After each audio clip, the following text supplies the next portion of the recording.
New ইয়র্কে ব্রঙ্কসে একটি affordable housing এর জন্যে গভর্নর $33 মিলিয়ন বরাদ্দ করেছে governor Kathy Hochul New York স্টেটের।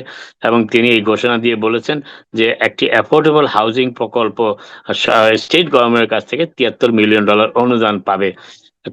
ব্রঙ্কসের কনকর্ড এভিনিউতে অবস্থিত টেরিন টাওয়ার, যেটি সেই আবাসিক ভবনটিতে ১৪২টি অ্যাফোর্ডেবল অ্যাপার্টমেন্ট নির্মাণ করা হবে। এবং এই অ্যাপার্টমেন্টগুলি এমন সব পরিবারের জন্য নির্ধারিত যাদের আয় সংশ্লিষ্ট এলাকার মিডিয়ান ইনকাম, মধ্যম আয়ের প্রায় ৭০% বা তার চেয়ে কম, তারাই এই অ্যাফোর্ডেবল হাউজিং এর জন্য আবেদন করতে পারবেন। তবে এই অনুদানটি নিউ ইয়র্ক স্টেট জুড়ে ৭৫০টি এই ধরনের অ্যাফোর্ডেবল হাউজিং নির্মাণের কর্মসূচির একটি অংশ হিসাবে দেখা হচ্ছে। গভর্নর হোকুল আরো ঘোষণা করেছেন যে ৫টি আবাসন উন্নয়ন প্রকল্পের জন্য নিউ ইয়র্ক স্টেট $৩৫০ মিলিয়ন আবাসন ফান্ড ও ভর্তুকি বরাদ্দ করেছে।